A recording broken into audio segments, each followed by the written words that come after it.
రోజు డిమ్మ తిరిగిపోయే కంటెంట్ చెప్పబోతున్నా. అదేంటంటే elections results వచ్చినాయి కదా, దాని ఇంపాక్ట్ స్టాక్ మార్కెట్ మీద ఎలా పడిద్దో చెప్పబోతున్నా. మీరు గమనిస్తే ఎలక్షన్స్ రిజల్ట్ రోజు మార్కెట్ బాగా పెరిగిపోయింది. అదే నెక్స్ట్ డే అంటే మార్కెట్ బాగా పెరిగింది. రోజు మార్కెట్ ఎందుకు పెరిగిపోయిందంటే 240 సీట్స్ బీజేపీ పార్టీకి రావటం వల్ల మనకి మార్కెట్ పెరిగిపోయింది.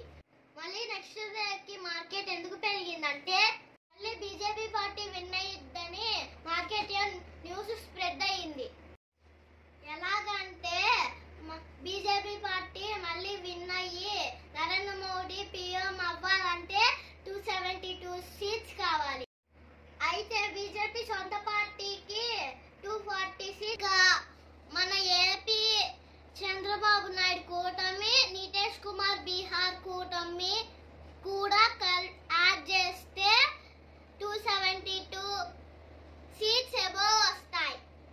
సో నరేంద్ర మోదీ ఖచ్చితంగా పీఎం అవుతారు. ఇంకా బీజేపీ పార్టీ మళ్ళీ గెలిచిద్ది. అందుకే మార్కెట్ పెరిగింది.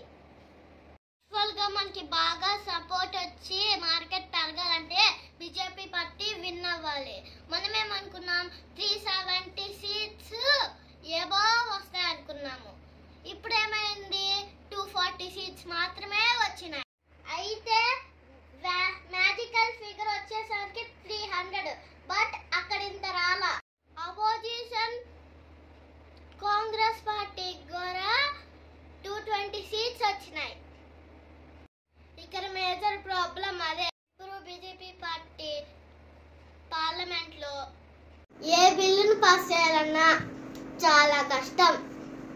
అంటే మన మార్కెట్ మీద ఎందుకు ఎఫెక్ట్ అవుతుందంటే అపోజిషన్ కాంగ్రెస్ పార్టీకి ఇంకా స్టేబుల్ గవర్నమెంట్ బీజేపీ పార్టీకి సీటింగ్స్ లో పెద్ద తేడా ఏం లేదు. ఇక్కడే బిల్ పాసింగ్ లో చాలా ప్రాబ్లమ్స్ వస్తాయి. అదే బీజేపీ సొంత పార్టీకి లాస్ట్ టైం లాగా ఇప్పుడు కూడా 303 సీట్లు వచ్చుంటే బాగుండు. అప్పుడు బిల్లు కూడా సొంత సీటింగ్ ఎక్కువ ఉండాలి. అప్పుడే ఏ బిల్ అయినా పాస్ అయ్యిద్ది. ఎఫెక్ట్ ఏంటి అన్నాను కదా, అది ఇదే. పైకి కిందకి, కిందకి పైకి, అస్సలు స్టేబుల్ గా ఉండదు. కమింగ్ 5 years లో ఇలాగే ఉండిద్ది. ఇంకా నుంచి మార్కెట్ లో ఇన్వెస్ట్మెంట్ ఎస్ఐపి లాగా. సార్ మార్కెట్ మైనస్ అవ్వగానే కొనుక్కోండి, తర్వాత మీకు పెరిగిద్ది మార్కెట్. ఇంత కష్టపడి స్పష్టంగా ఇచ్చాను కదా ఇంత పెద్ద వీడియో. ప్లీజ్ ఇప్పుడైనా ఒక లైక్ అండ్ షేర్, సబ్స్క్రైబ్ చేయండి ఫ్రెండ్స్.